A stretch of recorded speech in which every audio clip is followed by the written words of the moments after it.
Welcome to the Superbold podcast. I'm Fred Joyal, and I interview remarkable people who have made bold moves in their lives, and you can use them as an example in your life, in your career, to have a fulfilling life. And I've got somebody really super bold on today, somebody I met rather recently. Her name's Amber Lethem, and she's a national sales trainer, a motivational speaker, and also an executive sales coach.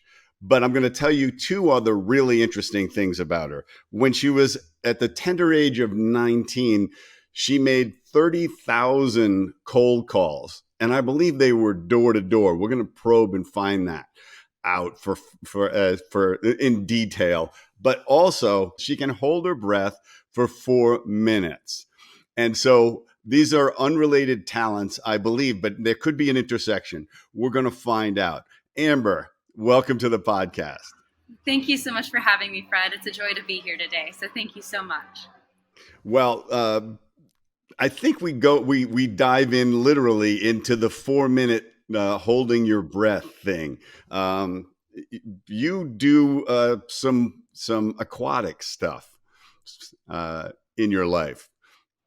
That is correct. I am an avid free diver. In fact, recently I got my AIDA Level 2 certification. And in the pursuit of that, one of the training exercises I had to do was, it's called static apnea. And essentially just practicing my breath hold. And that is, that's when I secured my personal record of 4 minutes and 3 seconds, was in the pursuit of this certification. So, yeah. So for those of you who don't understand free diving, she basically, without any scuba equipment, goes down to incredible depths. She follows a line down deep into the water, just using her own breath capacity. And she reaches a certain point where she has to turn back and still have the air to get there. So it's an incredibly challenging thing, because also there's a lot of pressure on your lungs, isn't there? Yes, there's, especially as you go deeper, we find that like it's just, yes, so there's way more pressure. One bar, I believe, for every 10 feet, every sort of 3 meters, if you will.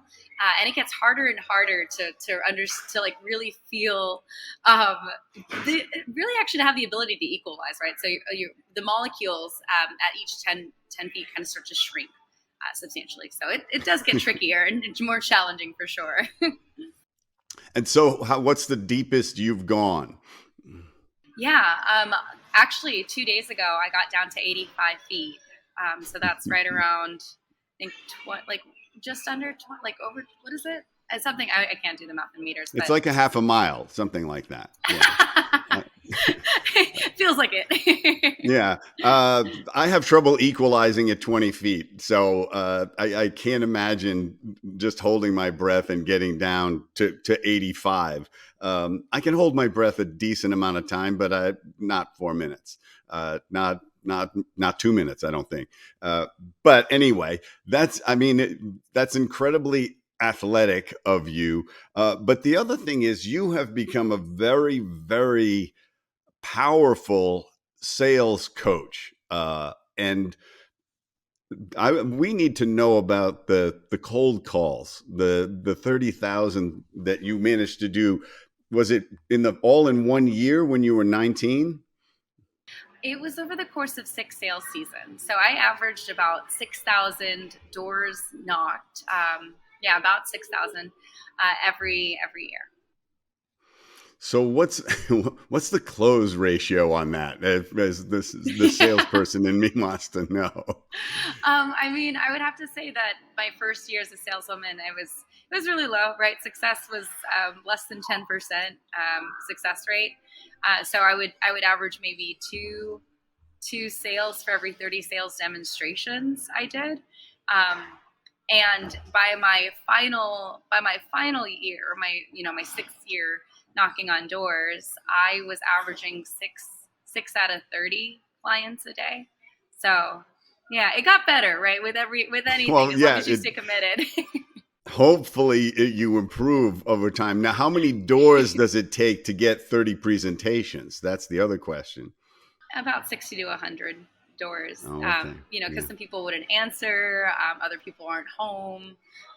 So I was hustling, and these are long days. There were anything from 14 to 15-hour days. We would start at I'd start at 7:30, 7:20 in the morning, and I wouldn't stop knocking on doors till well after 9:45 at night, Monday through Saturday. So very So committed to the schedule. what the heck are you selling? Are you selling vacuum cleaners, live chickens? What? Books. I was actually selling educational resources to Okay. families. Yes. Oh, very nice. Well, in my illustrious sales career, I sold frozen meat door to door. Dang. Um, and it was one of those products that they had a whole, and it was a pitch. You memorized the pitch like it was a song that you sang word for word, and you led these people on this path. And they had this whole crazy point system, so people didn't know what the meat cost. Um, and it was all sold in specific portions. What happened is they'd buy a 3 month supply of meat, a freezer. I would sell them a freezer on top of it. They'd finance the freezer. They'd buy the meat, and then they'd run out of the meat in like a month and a half, Wow. because nobody would eat the portions we gave them, and they would eat all the steak first, and then all the pork chops, and then they'd be down to hamburger. And so one of the salespeople and I sat down and we calculated the cost of the meat per pound, and it was way more expensive than any other way you could buy it. And once we realized that, we couldn't sell at all. We realized we were screwing people, and we were all done. And I eventually had to find something good to sell. But it was a great lesson in sales, in that you can talk people into stuff that they don't necessarily need or want by using fairly manipulative techniques. But that's not what you teach, I don't think. No, absolutely not. I really lean into principle based selling. I have a whole story on that for sure. But truly out of a space of service. I believe in servant selling. I believe in providing people what they want and need, not necessarily manipulation at all. Actually, yeah, not necessarily. It's actually, I do not believe in manipulation whatsoever. So So, give us the story. How did you become this executive coach? Because you coach individuals who are high-powered individuals, probably some CEOs and some exec VPs of sales and people like that, as well as sales organizations. So, how did you go from this door knocker, this rabid door knocker, let's say, to somebody who could really teach, effectively teaching sales, and radically improving the performance of businesses? Because I know, based on the people that recommend you, that's what happens. So how did you get there? sure. So intermittently, after every sales season, so my sales seasons were typically during my summer breaks in college, right? Like circling back, I was 19 years old when I first began this. I was a Baylor Bear, and so after my summer of knocking on 5,000 6,000 doors and doing well, I would also, during my school year, recruit and train other students to become door-to-door salespeople and to relocate across the country with me, and to also, do this crazy job where we were working straight commission for 80 something hours a week. And the skills and the systems and the principles and the habits that I had learned in this sort of vehicle, I essentially harnessed and took all of those and slapped on some of my own language. And I began to apply those same principles to, number one, my own business, but then also teaching other people those same things. As I've discovered, not many people have knocked on over 30,000 doors or have done something quite as strenuous. I felt like I had a competitive advantage amongst a lot of sales professionals here, um, who are learning a lot of those kind of basic fundamental sales skills. So first I did as everybody else did. I cold called, and then I learned how to ask for referrals and get introductions. But essentially, I shared with sales leaders, hey, I will offer you a complimentary workshop, a customized workshop based on the topics that you believe your team need improvement on. And then at the end of that workshop, I would offer my one-on-one coaching services, and that's how I slowly ramped up my coaching business. And as people began to work with me more and more, they saw they put me, some of the sales managers put me through ringer, right? Like they put me through the ringer, and that they would give me objections as I was prospecting to see if I was in fact a seasoned and sharpened sales professional. So as time and as more of what I did came to surface, I guess my work started to speak for itself. So that's how I became a coach. It's interesting because you became a student of selling. Is there any one person that sticks out, a book or a sales coach or a guide of some sort of a mentor that triggered some awakening for you and radical improvement? Gosh, that is such a hard question to answer because there are so many people in my life, both leaders and peers, who have truly contributed to my own growth. With regards to people who really inspired radical change, I could say that AJ Vaden, she was an instrumental force, especially as I moved from the door-to-door sales world into the speaking and coaching world. So she was instrumental in that. And even before that, a gentleman named Mark Rao, another woman named Virgie Sanford. These were some of my own sales leaders who did a wonderful job leading by example.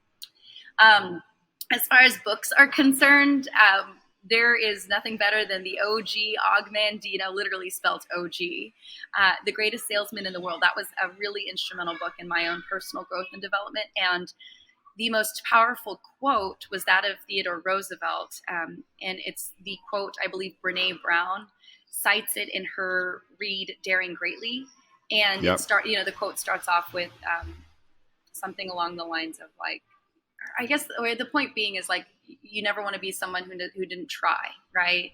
I could get into all of that, but I'm sure we could also look Yeah, up that well, quote. she's talking about the critics, right? Rather than Mm-hmm. listening to the critics, don't listen to anybody who hasn't been out there getting dirty in the arena. Those are the people whose opinions matter. That's neither of us are saying the quote, but it's a good quote for sure. And Brene bases it on stuff. Do you have it? Can you pull it up now? Well, actually, I remember the beginning of it, and it was the beginning that really resonated with me because I was so in the trenches at the time, right? And it started off with the credit belongs to the man in the arena whose face is marred by dust and sweat and blood, who knows the great enthusiasms, the great devotions, who spends himself for a worthy cause, who at his best knows, the triumph, something along the lines of high achievement, and if he fails while daring greatly.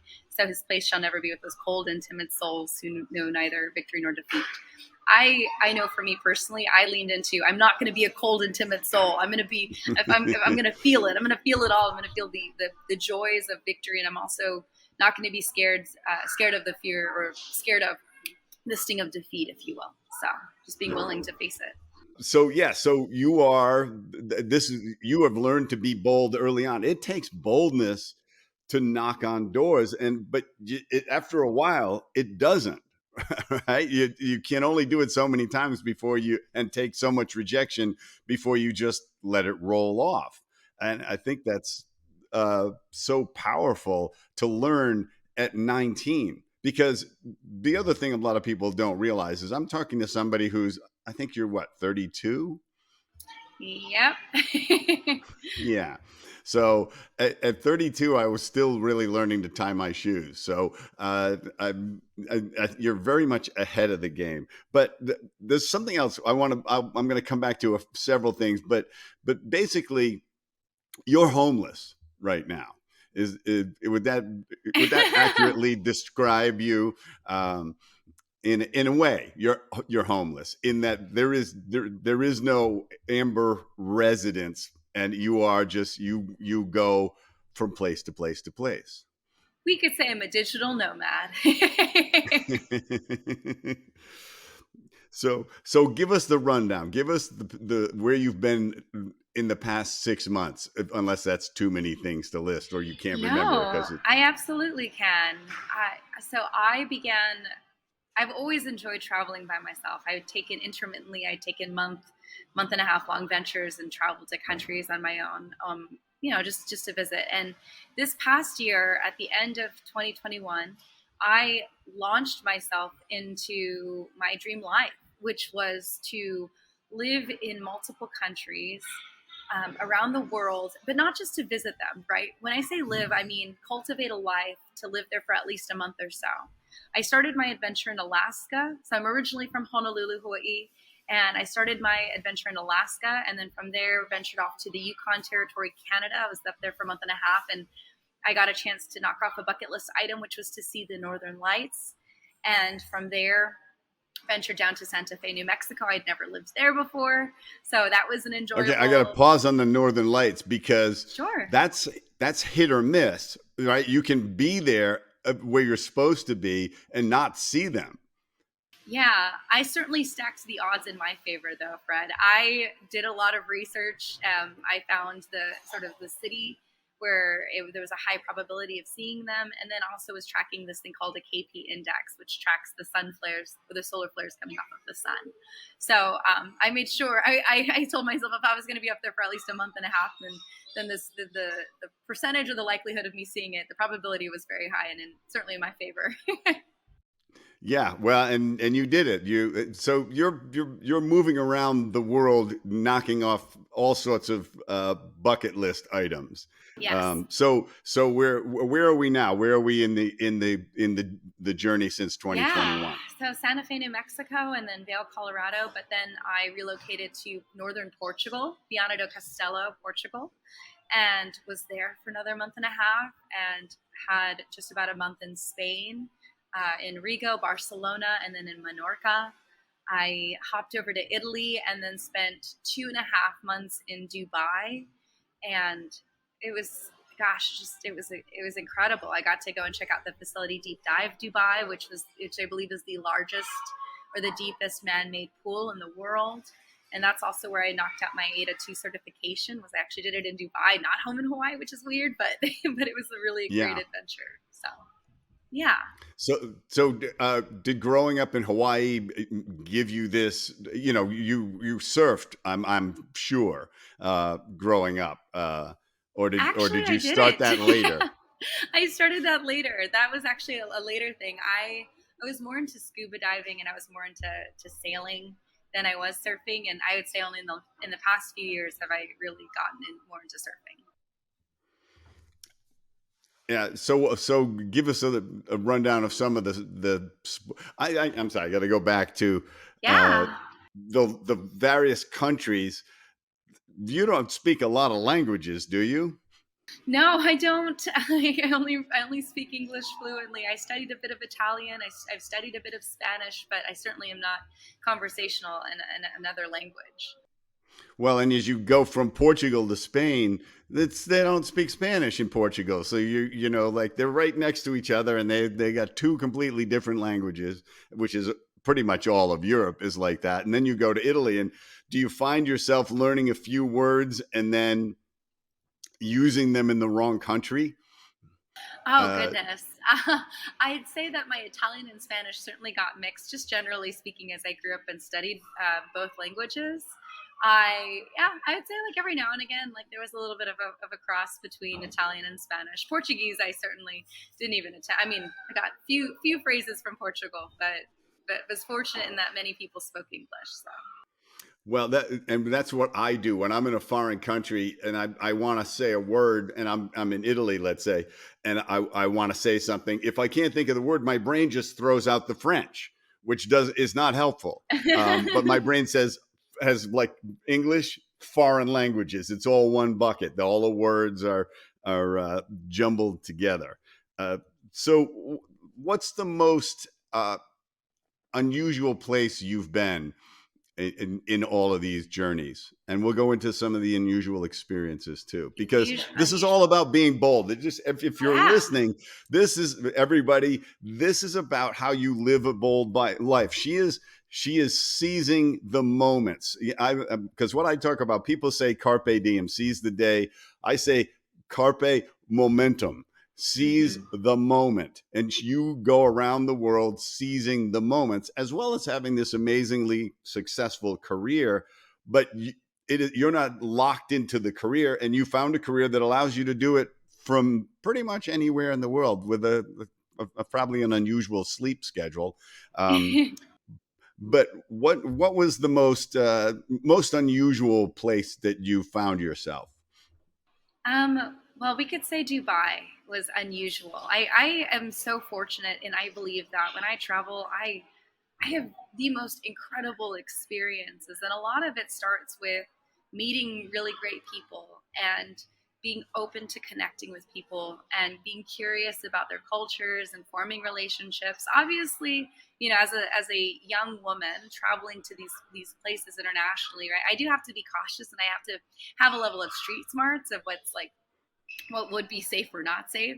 But Dubai was fascinating. I think one thing I can say was very unusual is that I I got an opportunity to not only be in one music video but two music videos, and got to do some filming, and ended up, believe it or not, as the cover of a Spotify song. I mean, we don't expect opportunities like that to fall in your lap, but when you get them, sometimes you just got to say, to hell with it, let's go for it. And it ended up being so fun, and it pushed me out of my comfort zone. But it all started with being open to meeting people, meeting great people.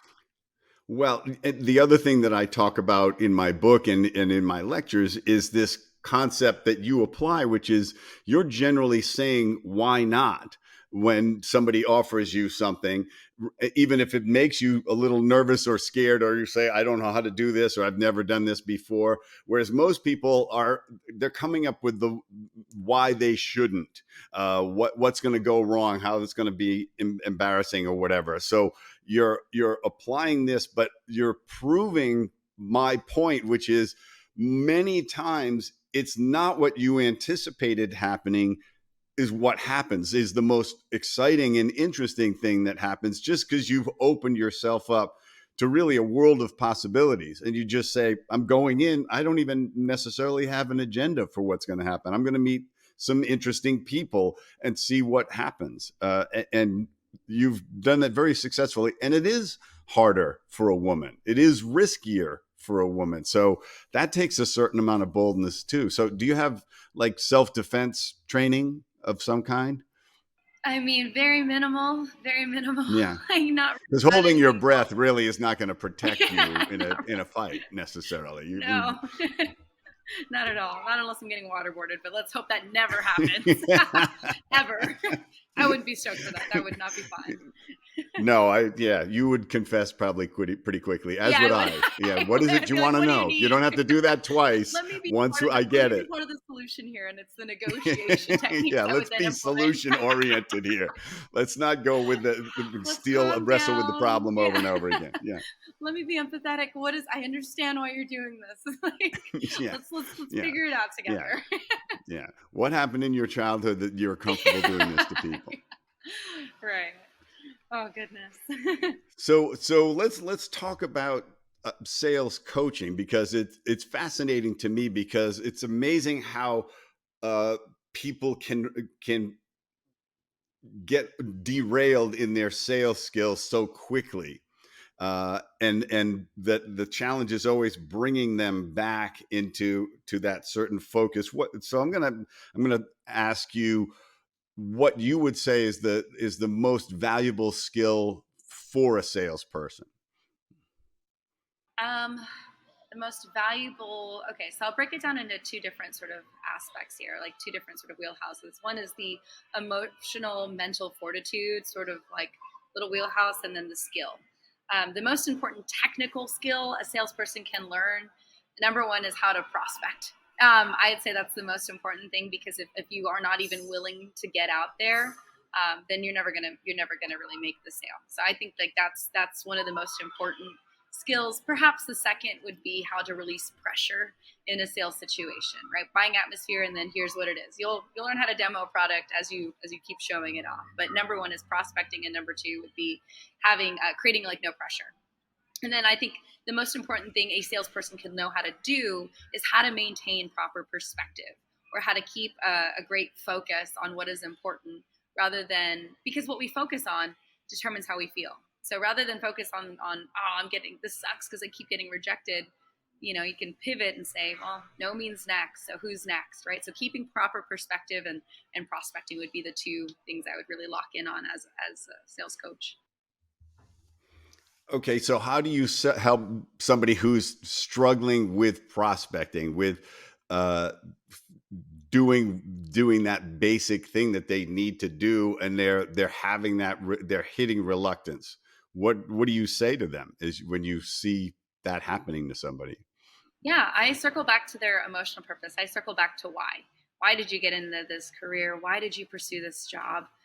What are the goals that you have? Why is that important? So I always kind of start with their emotional purpose, and then by doing that, it turns that mountain of an obstacle that they have and turns it right into a little anthill, right? Because then they see, oh, I just need to get over this moment in order to continue, reaching for what I want most.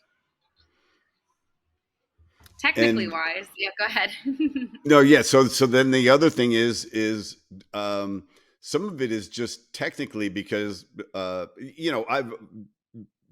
had sales teams over the years, and I'm not a particularly good sales coach.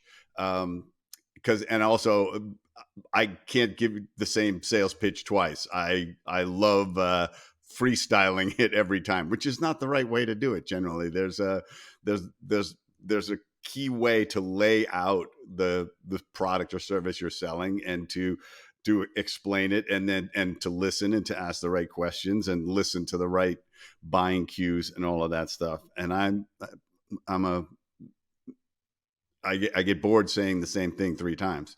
So 100 times I don't have a prayer. So Right. I basically found people who could.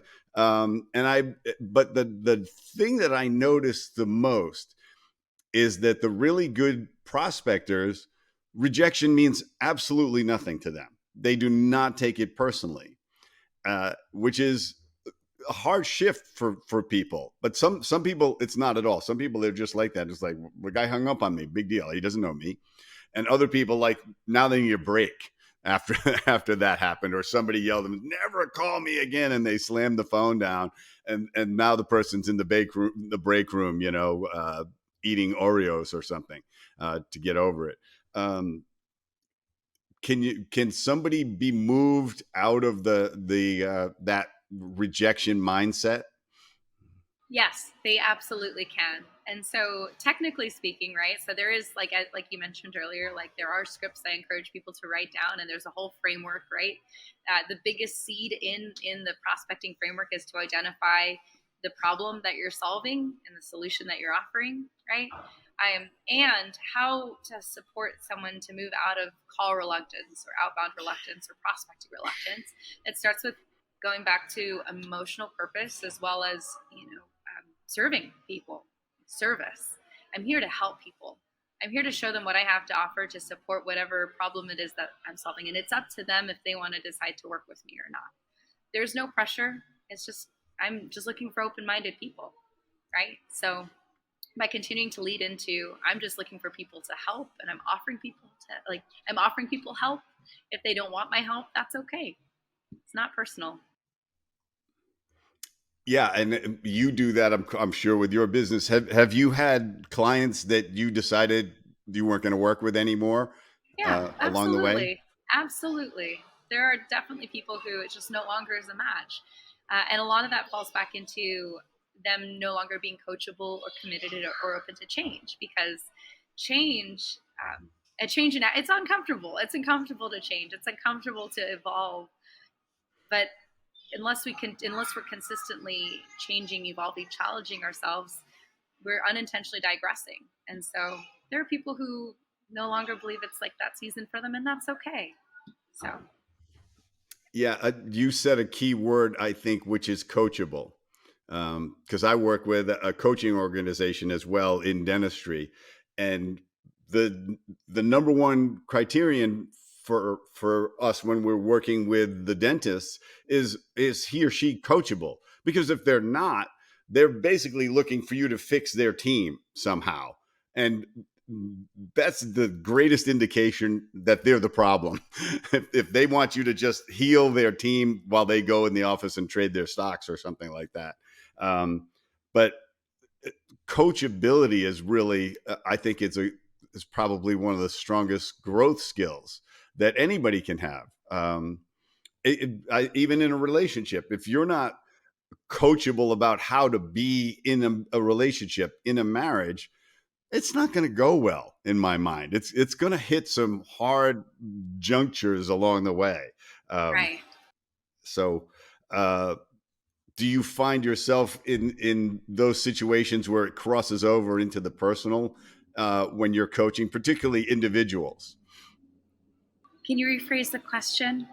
Yeah, I mean, do you, when you see them struggling as an executive, do you start to dive into their personal life and say, like, are there other barriers here? Is your diagnosis going into other aspects of their life? Every now and again, it can. Every now and again, I never try to be invasive or intrusive whatsoever. I believe in creating a safe space for my clients to share what they believe is important or valuable. So it's not that I ever pry. And it would be silly for me to say that our personal lives don't impact our professional lives. They certainly go hand in hand. And a lot of the habits and self discipline or actions that we take when no one else is watching, oftentimes the self discipline and the integrity and principles we're applying in one life can pour into others, right? And so I lean back into what's controllable and what they can continue to focus on, and what is it that they have 100% control over, which oftentimes is their action and their attitude, or their activity and attitude, how they're spending their time. So, when did you first decide to start speaking? What brought that on? Gosh, I have always enjoyed the stage as early as I can remember. I enjoyed performing arts. The first time I ever had my own sort of monologue, I believe I was 8 or 9 years old at church, and I was so Okay, committed yeah. to remembering this monologue. And for me, it was more the theater, the performing aspect, the being on the stage. And over the course of my adolescent life, I was consistently doing, whether it's a theater production or music or singing or acting. And I guess as I pursued sales and people had questions of, how did you do this, Amber? How did you do that? It gave me the opportunity to share. And I found, oh, here I am learning these incredible skills in business. And now I'm able to share them. And sometimes that platform is through speaking. And yeah, does that answer your question? Well, but sometimes when somebody has that drive to be on stage, especially early in life, they can't really help people because they don't understand stage fright because you didn't have it. But Oh, so do you remember? Do you remember any of your monologue, your 8-year old monologue? Do you any of it, because you memorized it? So there should be some of it left. some of it. It was a monologue from Susan B. Anthony. Your laws are made by men, interpreted by men, administered by men, in favor of men and against women, as the slaves got their freedom. And so yeah, that's like even a little snippet. Um, Wow, that's great and though. it was a monologue by Susan B. Anthony, and I remember how strong and powerful I felt speaking her words, and also, yeah, just gosh, now that we're talking about it, I'd be so keen to go back and reread that monologue, because I think as a 32-year-old woman now, having endured and gone through some of the things I have now, that monologue or that speech would probably hold It would mean something very much different more value. than, yeah, than it did to an 8-year-old. But at the same Right. time, you were inspired as you were saying it. I think it lit a spark in you. I think you can go back not just to having done the monologue, but the content of it was something that really shaped the Amber that we're seeing. And I can't imagine what you're going to achieve if this is what you've done at 32. So it's going to be exciting to follow this amazing career. Uh, you must be very difficult to date, though, because you go like, yeah, I'm leaving now. I'm going to Antarctica, so I goodbye. Uh, after they fall completely in love with you, probably, and then they see you packing, and you go, I told you I was only here for a month. Is that the story of your dating life, or is that none of my business? Well, I here's what I can say is that I am in an intentional season of pursuing a relationship with myself. I have dated many people. I've dated some really great people. I've also needed some space and time to heal and to work on myself.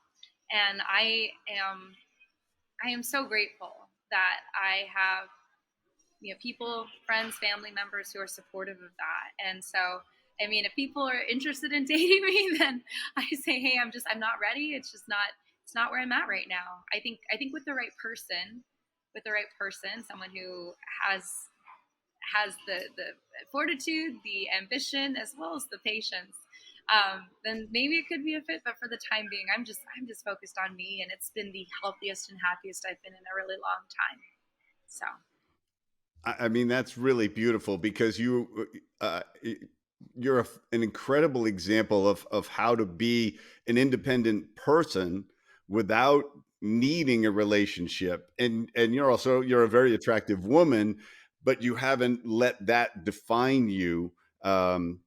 As as one of the prominent aspects of your life. To you, you behave like your beauty is incidental, and it's but it will open doors, certainly, but you're not looking for the relationship to make you whole. You are looking to make you whole on your own. And I think young women could be really inspired by this. Young men could be really inspired by this as well. When you think you need someone to make you complete, I think that's a challenging and perhaps foolish pathway that doesn't play out in the long run. When two You're going to find somebody who's probably as independent and adventurous as you are, perhaps someday, or not. Who knows? I could be talking to you when you're 80 and you go, I just there's a couple of people along the way, but nothing serious ever happened. But I was president of Nigeria for several years. You're whatever the heck you achieve along the way. Um, so oh, um, if there's anything you could tell your young self, um, let's say the 20-year-old or 21-year-old Amber, what would you tell her now? oh goodness. Well, it's so funny because just to circle back to what you said earlier about, well, number one, thank you for the compliment, but just to circle back to the whole concept and idea around relationships, it is important that we don't define ourselves by other people. Speaking from experience, for a long time in my life, I did depend on the attention from my partners or the men in my life to find fulfillment, and I realized that that wasn't it. So perhaps I would go back to my younger self and say, hey, continue to find wholeness and fulfillment within yourself because it's there. Don't be so scared to be alone with yourself. You're actually like a great and wonderful person.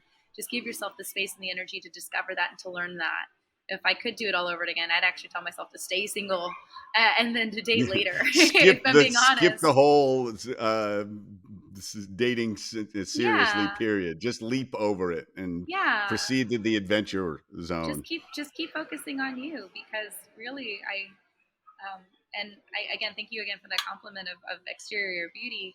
I I am so fortunate in that I really I really come to believe that our souls, like who we are internally, that is what we should be more defined by. And I think that that is where true impact can come to it can start. That is like where it all starts is from within us. And looks, as we all know, it is so temporary. Our looks are the way we look so fleeting, right?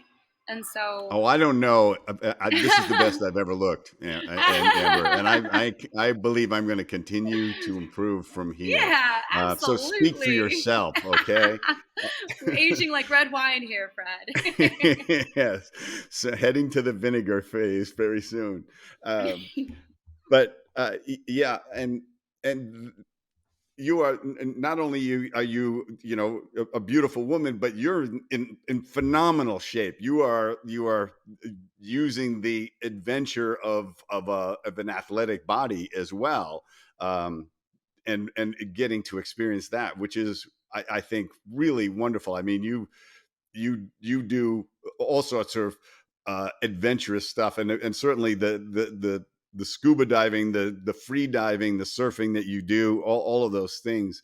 Um, do you find it just incredibly easy to stay in shape, or is because you're just on a roll with this all the time?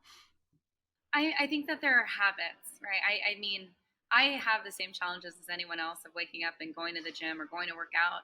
There is an aspect of the habits that we have built, right? So earlier you had said something along the lines of like with rejection, right? If it just kind of falls by the wayside, and the answer is no. The answer is isn't that rejection gets easier or fighting procrastination gets easier.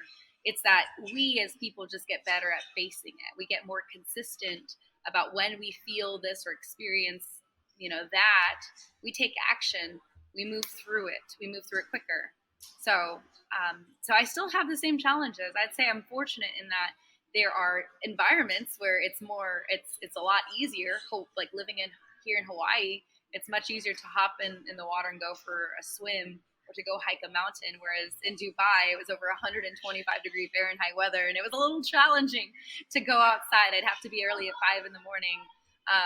Or if I was Yeah, in to the go for a Yukon, run. Of yeah, which I did. I actually did a bit of running out in course you Dubai, did. Yes. and then of course when I was in the Yukon Territory, it was negative 25 degrees Fahrenheit. It wasn't. I couldn't go outside and go for a run, which I really enjoy doing, or I couldn't go for a dive. It'd be frigid. I would have to stay indoors and do yoga and do push-ups and push myself in different ways. And so the challenges are still there. I'd say that I've just been fortunate enough to try to keep staying in action as best as possible. So where do you want to get to next? What's on the immediate list of the next location? Or are there three or four and it's whichever one Yeah, bounces towards you? there are certainly some top ones. New Zealand is a place I'd love to venture out to. I'd love to go to Africa. I've yet to visit that continent properly, and I'd love to go and explore that.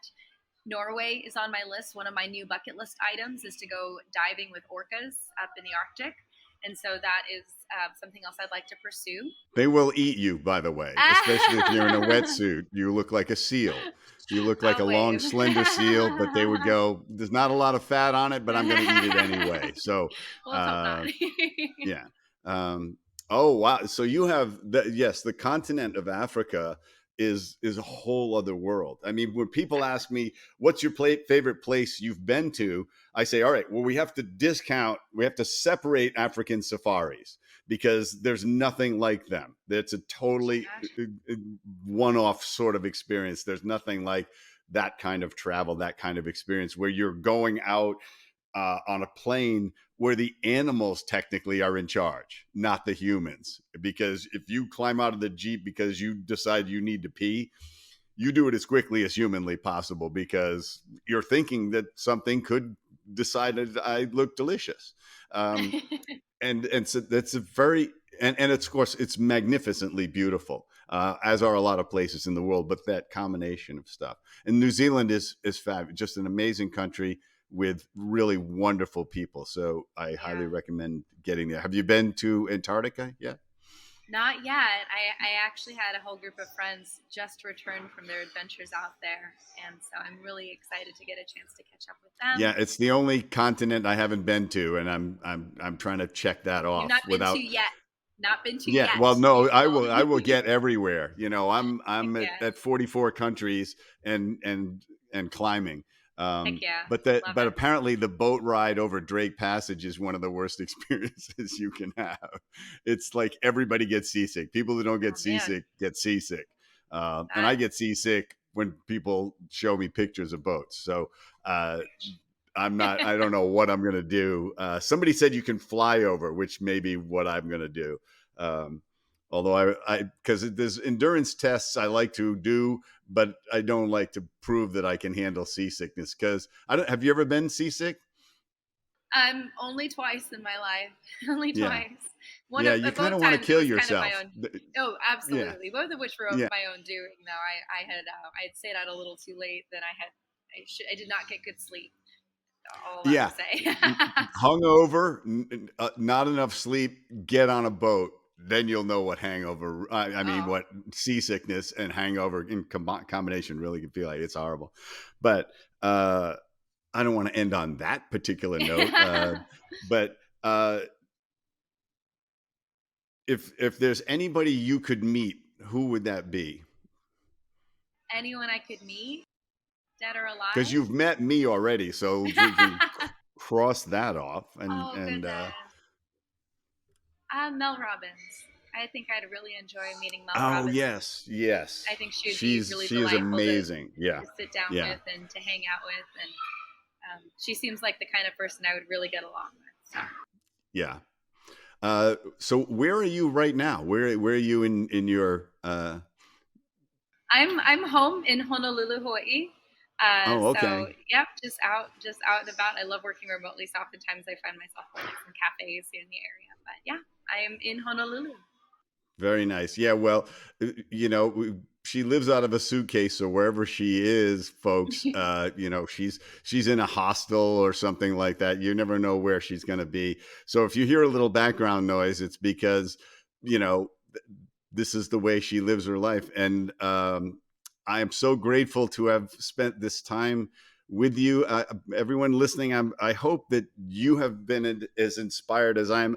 When I first met her, there's a light that comes from you, Amber. I mean, you're obviously very attractive, but your attractiveness is very much this wonderful energy and openness that comes from you. And it's very powerful, and it's very wonderful to see the impact it has on people. And I'm sure it helps people when you're coaching them and when you're doing motivational speaking and just being your friend. I'm sure it's a very wonderful thing. So uh, thank you so much for your time. I look forward to seeing you again and hearing what's next. We'll check in with her every 2 or 3 years and see how many more of the bucket list items have been checked off.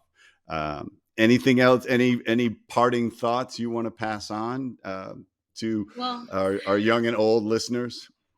Um, first, Brad, thank you again for having me. And I can say that the feeling is mutual. Like you have such a light about you, and you are so encouraging. And I am really grateful for the time that we had together over in Nashville. It was really wonderful getting a chance to know you. And for the listeners out there, action cures fear.